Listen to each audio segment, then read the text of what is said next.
What if there was no tomorrow? What if, no matter what you do today, tomorrow will be exactly the same, top to bottom, forever? To the point where you start to feel like you know exactly how each day is going to go before you even reluctantly pull yourself out of bed.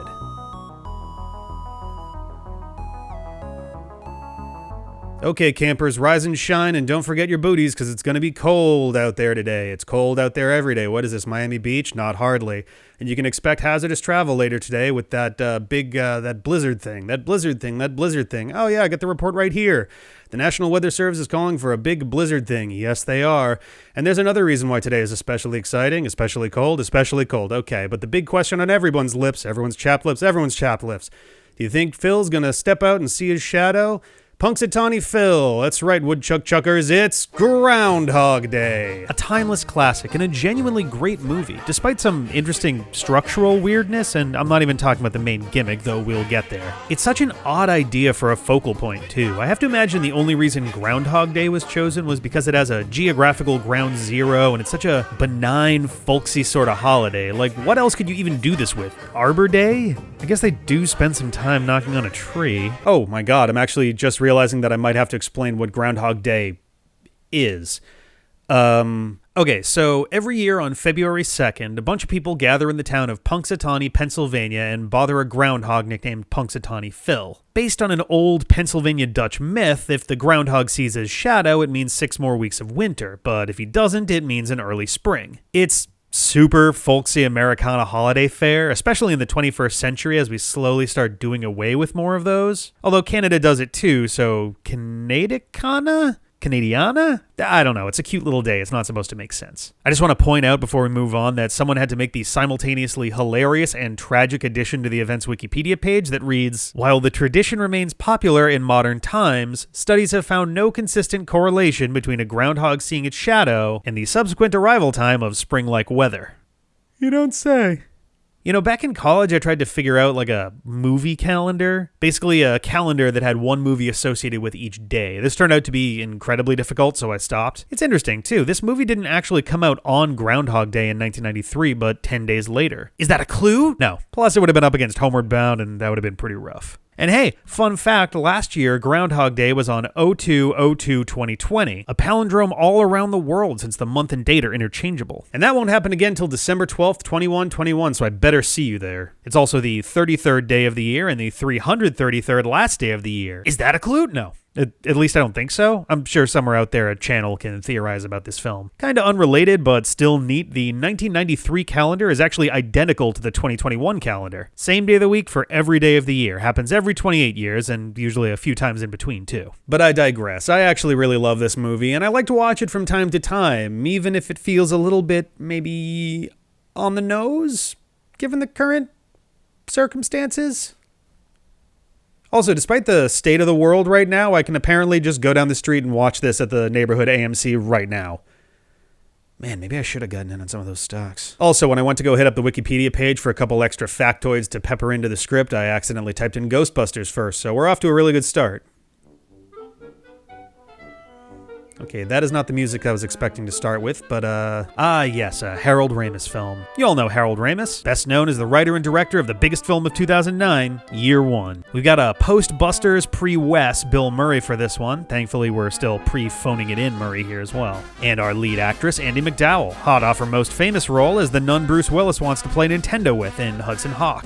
Hey, I went to high school with a guy named Groundhog Day. We open on Murray's character Phil Connors doing the weather, and boy, does he just exude that Dunsack energy. You ever get the feeling Bill Murray is like Stan Lee and every character he's ever played is just the same grumpy bastard starting a new life over and over? Anyway, he's off to his 4th straight year covering Groundhog Day in Punxsutawney, Pennsylvania. Am I the only one who always knew it as Groundhog's Day, the possessive with the S? Every time I think of this movie, I stumble on it. Maybe that's just me. This soundtrack is so bizarre. First we had the polka, and now we have this like holiday vacation music. I guess the juxtaposition is the point, but it's so jarring. Predictions show a steady low. You're feeling just the same. But seasons come and seasons go. I'll make you smile again.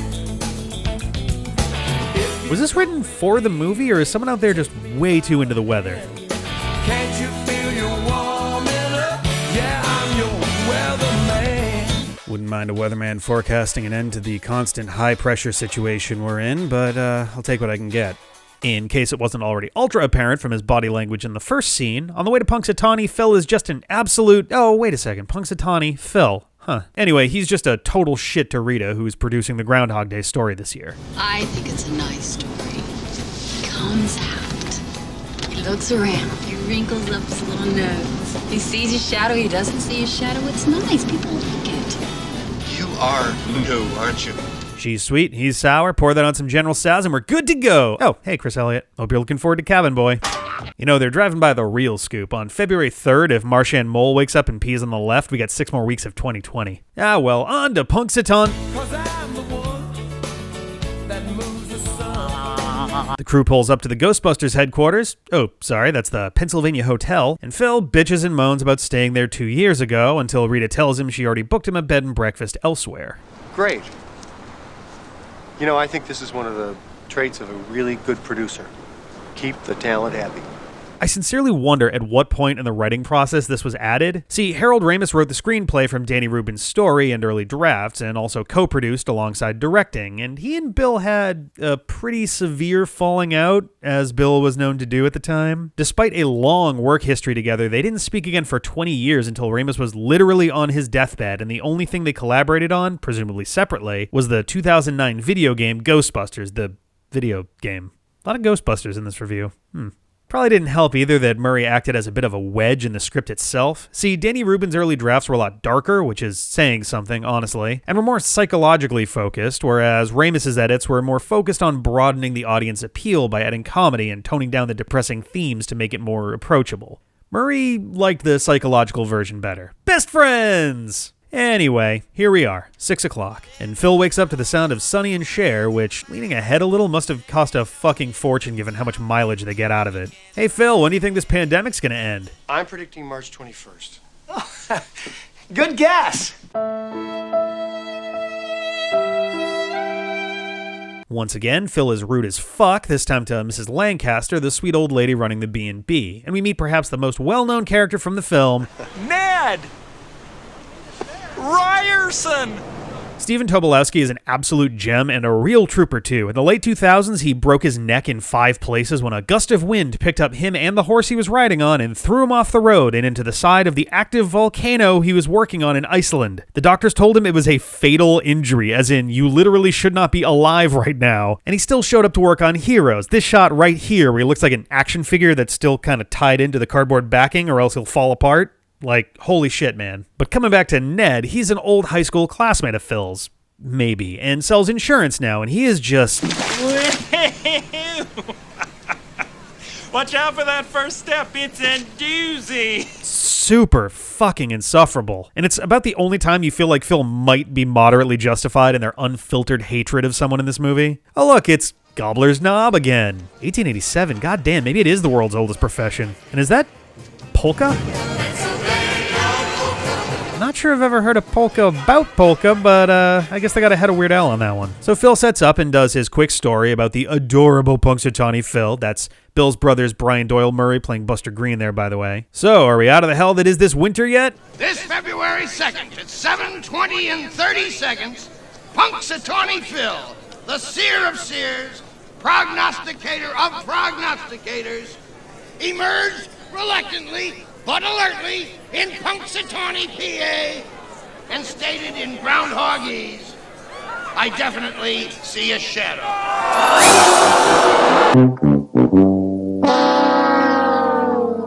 Oh fuck, we better get the hell out of here. Quick, through the snow overlay added in post! Unfortunately, every meteorologist is wrong once in a while, and the blizzard catches the outskirts of Punxsutawney by surprise, leaving the crew stranded in town overnight. After being a dick to Rita and Larry one last time, he stands in the shower while he turns it on like a fucking psychopath. Who does that? And surprise, finds out there's no hot water in the first place. Anyway, here we are, 6 o'clock, and Phil wakes up fast enough to notice something's wrong pretty much immediately. How does he do that? Not the noticing something's wrong, the waking up right away part, goddamn. After noticing the radio station is playing the same bit from yesterday, he walks out of his room to find the nosy guy asking him again when COVID will be over and rightfully throttles him. Downstairs, he's a bit more dazed in dealing with Mrs. Lancaster. Excuse me. Excuse me. Where's everybody going? To Gobbler's Knob. And sort of floats through his second encounter with Ned Ryerson. Do you have life insurance, Phil? Because if you do, you could always use a little more, right? Rightfully confused, Phil gets through his second Groundhog Day report, then turns on the shower from the inside again. Phil, what is the fucking matter with you? Ah! Well, what if there is no tomorrow? 404, tomorrow not found. Before he goes to sleep again, this time he decides to break his pencil to see whether the entire town is secretly conspiring against him, or if something else is going on. Anyway, here we are, 6 o'clock, and lo and behold, the pencil is whole. He smartly social distances from the nosy guy and rushes out without even speaking to Mrs. Lancaster, freaks out at the homeless man and gets breathed on a lot by Ned Ryerson, before bailing entirely on his report and begging Rita to come see him at the local diner. He tells her he's been reliving the same day over and over, but naturally Rita doesn't believe Phil. Phil? Like the groundhog, Phil? Yeah, like the groundhog.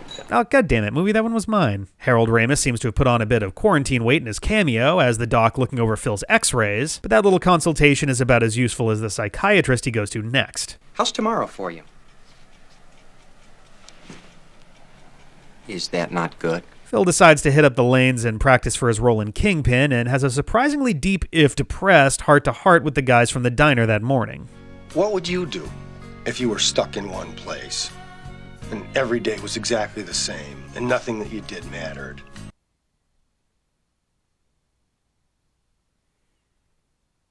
The other two are too drunk, so Phil drives, which seems like a huge mistake. He slips into his nihilistic depression with a little more vigor than is really comfortable, casually engaging in a police chase, swerving out of the way of an oncoming train, and finally just crashing the car and ending his night in jail. Anyway, here we are, 6 o'clock.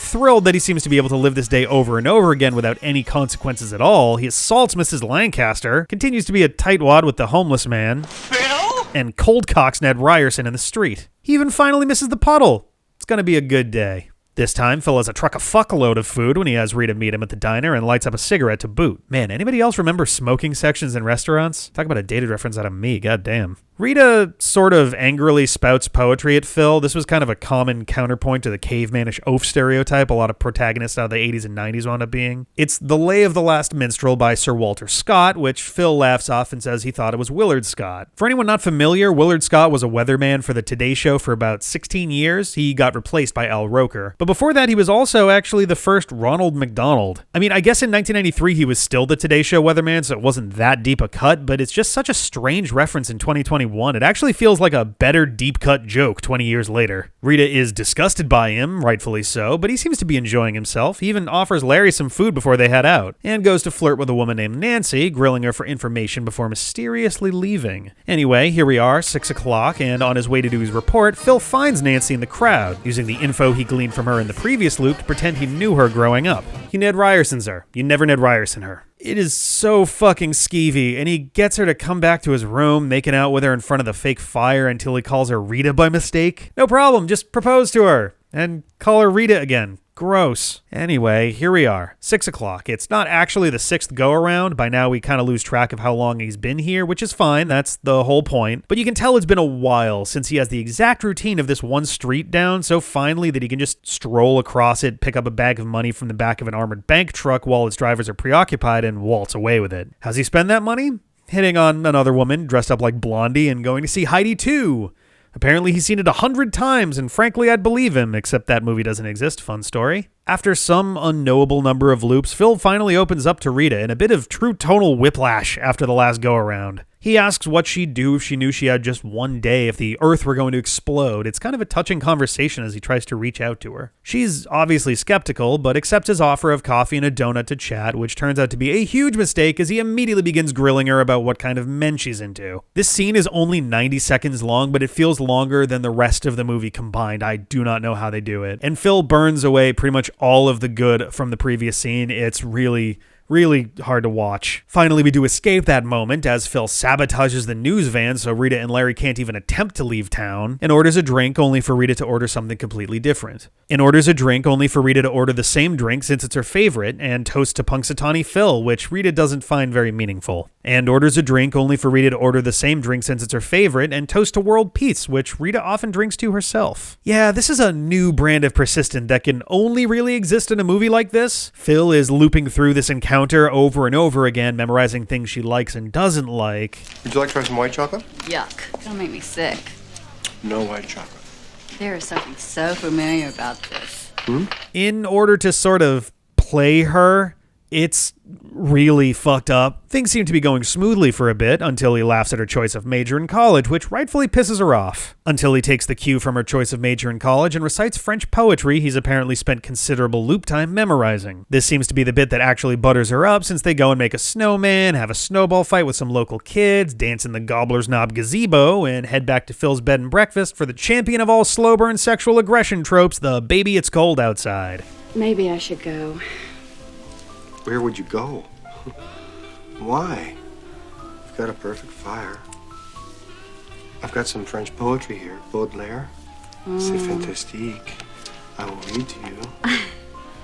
I got some ice cream over on the windowsill. Well, hold on a minute. If this isn't already uncomfortable enough, Phil eventually declares that he loves her, presumably since that worked on Nancy. Rita is not okay with this, and even notices that Phil seems to be trying to memorize things about her in real time. And I hate fudge. Yuck. No white chocolate, no fudge. What are you doing? Are you making some kind of list or something? No. Did you call up my friends and ask them what I like and what I don't like? No. Is this what love is for you? No, this is real. This is love. We back up a bit and see the next loop not going so well. He seems to be kind of losing it, and we see a whole handful of nights that end at varying moments, mostly well before they get back to Phil's room. Anyway, here we are. 6 o'clock. Phil is despondent. It's not entirely clear if he's depressed because he struck out with Rita countless times or if he's realizing the futility of his situation, slowly coming to the realization that he might just be stuck there, February 2nd, forever. Can he even... Well, no time for thoughts like that. Even Lapel du Vide can't beat a game of Jeopardy. What is Mexico? Uh-oh. Starting to get the feeling... What are the Finger Lakes? Yep, yeah, he's been doing just this for a while now, hasn't he? What is Titicaca? Just sitting... watching the same episode of Jeopardy over and over, eating popcorn and drinking straight whiskey. Yikes. And now his eternal Groundhog Day news reports have started getting a bit grim. I'll give you a winter prediction. It's going to be cold, it's going to be gray, and it's going to last you for the rest of your life. Anyway, here we are, 6 o'clock. Phil is not handling his purgatory well. Anyway, here we are, 6 o'clock, and I'm wondering how they tested this clock out to make sure it would be safe for Bill Murray to obliterate it with his fist. Anyway, here we are, 6 o'clock, no time to think about that, especially since he doesn't even seem to have the energy to fully destroy it anymore.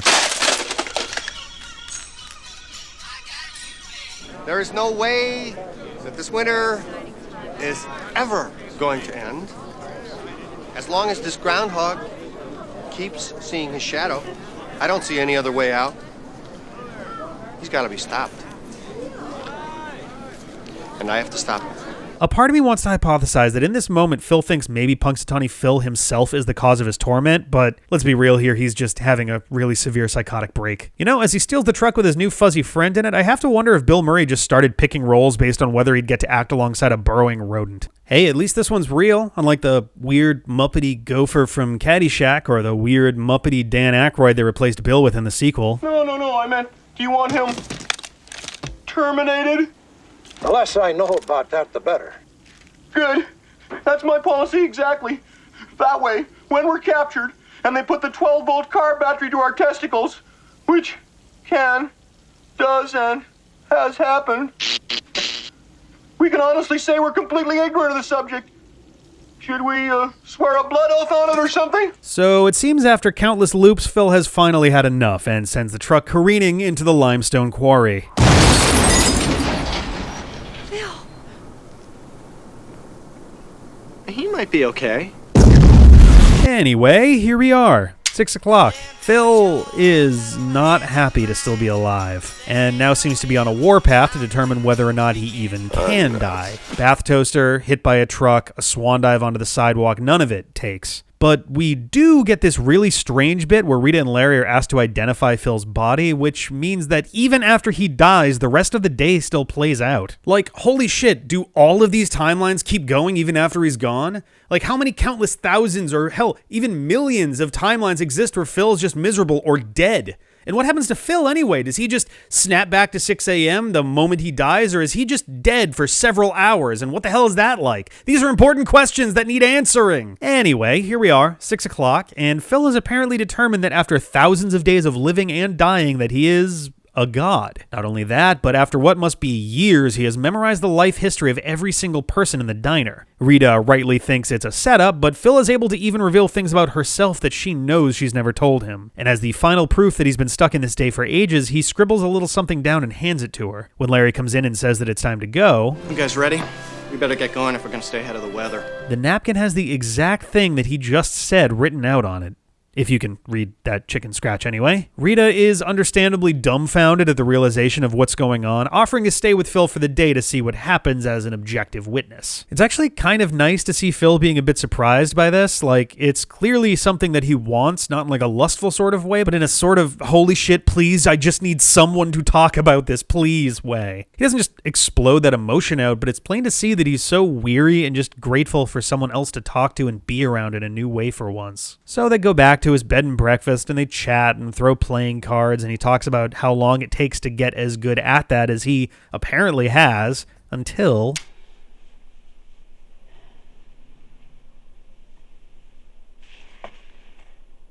You're still here.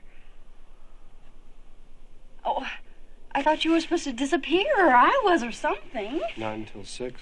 Oh, you rat! I never said midnight. I mean, in his tepid defense, yes, he never said midnight, and it is technically February 3rd, but, you know, you could have told her it was 6 a.m. before now. Also, why 6 a.m. specifically? Like, I get why for the purpose of the script, but 6 a.m.? Maybe it's like a time zone thing. I'm on to you, Midway. Hey, wait a second.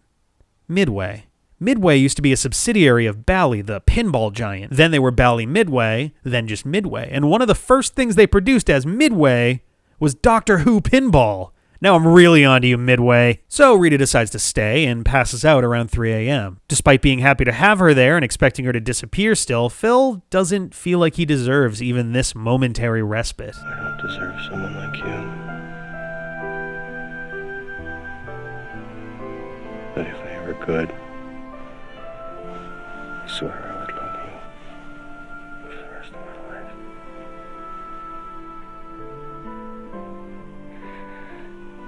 Did you say something?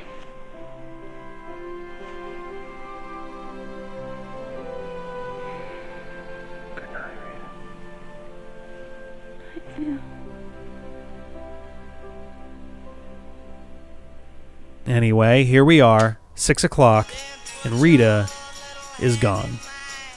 Having decided to use eternity to try and be a better person, Phil finally stops and gives the homeless man he's been avoiding all this time his entire wad of cash and gets coffee and breakfast for Rita and Larry. Fun story, Penn State, huge polka nerds. Anyway, Phil's turned over a new leaf. He's making a concerted effort to be nicer to Rita and Larry, helping lug equipment around so they can enjoy their breakfast, and decides to try out a few artistic pursuits in his immortality too. He starts taking piano lessons, never having touched the keys before. He's nice to the man breathing in his face. He learns how to ice sculpt. He's a little overly forward with Ned Ryerson to freak him out. Is this supposed to be a gay joke? I have missed you so much. I don't know where you're headed, but can you call in sick? I gotta get going. It's good to see you, Phil. Great. Stay classy, 1993. As he's winding down his day, Phil passes by the old homeless man and brings him to a nearby clinic to get warm, where he tragically passes away. And this is one of those moments that, even when it is the focal point of the story for a few minutes, it's easy to overlook. Every day is February 2nd. Every day, Phil wakes up, and every day, this old man dies. Hundreds, thousands, hell, maybe even millions of times, Phil has just ignored the death of this stranger. And maybe that's what runs through Phil's head as he demands to see the man's chart and takes him out the next loop around to eat one more hearty meal to try and save him. We only see him try once, but who knows how many times he worked to save the old man's life. But no matter what he tries, the old man always dies. Phil isn't a god, he's an immortal prisoner with a life sentence. Anyway, here we are. 6 o'clock. Phil has visibly taken the inevitable death of the old man hard and delivers an incredible speech that leaves the people of Punxsutawney in such awe that even the other reporters instead turn their microphones to him. Phil can't help the old man, but that doesn't mean he can't help anyone. From catching a child falling out of a tree... What do you say? What do you say? What do you say? You little brat? You have never thanked me! To fixing a flat tire in the middle of the road... Oh, thank you, young man! It's nothing, ma'am. I had the tire and the jack. Just be comfortable, all right? Give me a minute. To saving Buster Green from choking on his food. I think I did it. Okay? Yes? If you're gonna eat steak, get some sharper teeth, all right? Enjoy your... Oh, thank you! He's doing everything he can to make the lives of the people around him better, even if it only lasts a few hours. Larry's hitting on Nancy now, not very well, but hey, he's trying. And they run into Rita on their way to the town's big party to close out the night. Someone is lighting it up on the keys, and lo and behold, those piano lessons paid off. Learning the piano is tricky enough as is, but being a soloist and leading a live jazz band is on another level altogether. His teacher is understandably thrilled. Despite being an expert at countless skills and subjects, it seems Phil's time has granted him a great deal of humility, too. While Phil and Rita dance, people from throughout the town come up and thank him for the things that he's done for them all day, including newlyweds Fred and Debbie, who he got WrestleMania tickets as a surprise. When the time comes for the big bachelor auction, Rita throws down $339.88 to buy him for the night, while Larry gets sold for $25 to the older ladies. Better luck next year, Larry. Even Ned gets a bit of respect from Phil, who buys in on every single type of insurance he's selling. As the night winds down, Phil has Rita pose for him for a bit and presents her with a really lovely snow sculpture, and the two share a tender kiss as it begins to snow. They walk back to his B&B, and anyway, here we are, 6 o'clock. I Got You Babe plays just like always.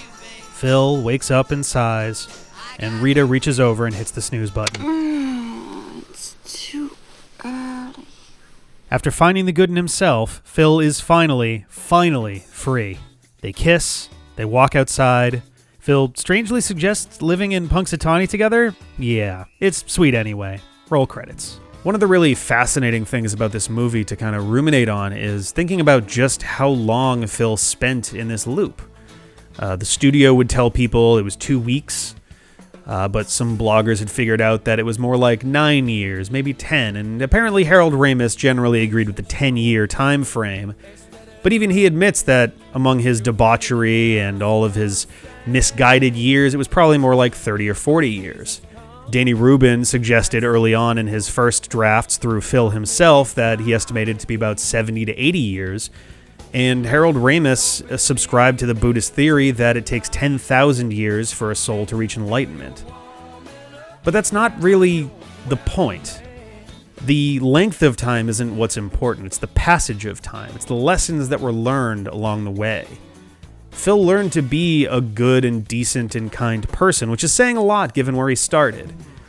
And we may not have 10,000 years to do it ourselves, but we at least have a few tens of thousands of days if we try. Today is tomorrow. Let's make it happen. Rain's falling. Pitter patter down your window pane.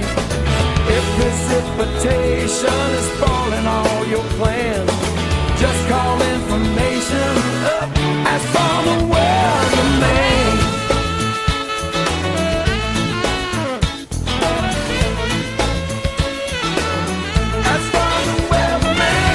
Hey, totally was written for the movie.